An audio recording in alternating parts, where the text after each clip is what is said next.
Hello there guys, I'm Ria. Please follow my accounts na guys and subscribe to my channel and I'll get back to you. I'll do the same to you. That's 100% promise and legit guys. So let's start guys.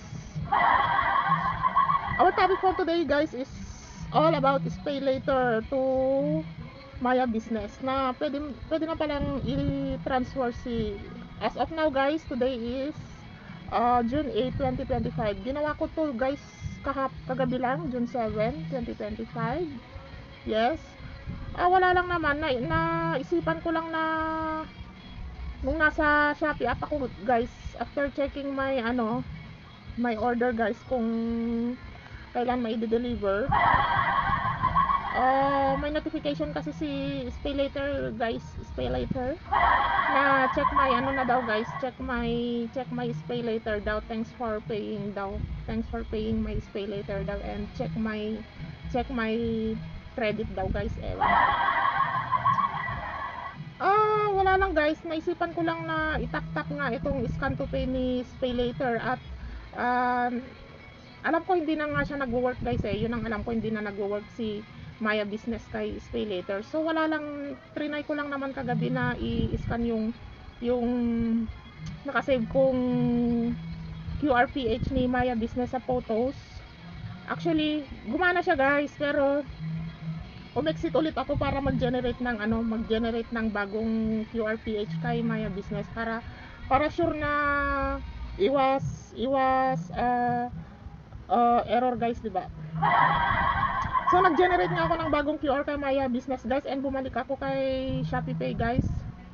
Shopee Pay, no, scan to pay. Ano bang pinagsasabi? Pinagdugtong ko lang guys si Shopee tsaka si Pay. So bumalik nga ako kay Shopee guys, trinay ko ulit itong scan to pay ni Pay Later by Shopee. Then in-scan ko nga guys sa other device ko yung QRPH ni Pay Later dahil hindi naman pwedeng mag-upload guys ng photos. Ang required niya guys is i-scan mo siya, no option to upload photos guys. So in-scan ko nga yung Maya business QRPH ko guys, at yun nga guys, gumana nga siya guys, at trinay ko lang naman trinay ko lang naman mag-transfer ng 200 pesos guys, and successful nga siyang nag-send sa Maya business ko guys. Alam niyo naman si Maya business ngayon guys is in and out of funds guys is may charge na si Maya business na 5 pesos. So ayun nga guys, yun lang naman guys ang may share ko ngayon. Ang topic natin ngayon na si Pay Later nga guys, dahil kumakalat nga ang balita na hindi na gumagana si Pay Later kay Maya business. So eto na guys, as of now June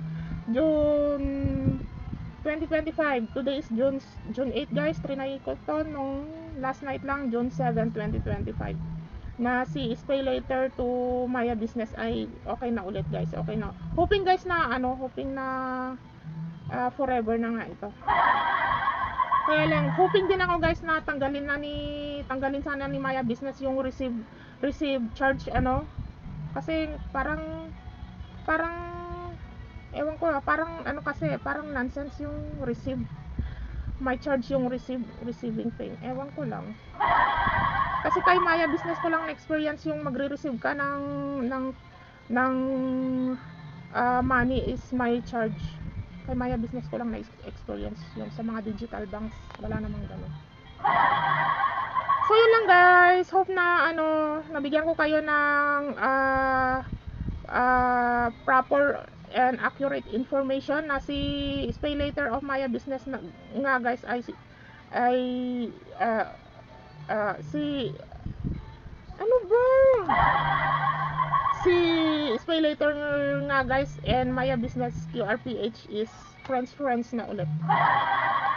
So yun lang guys, see you on my next video. Thanks for watching.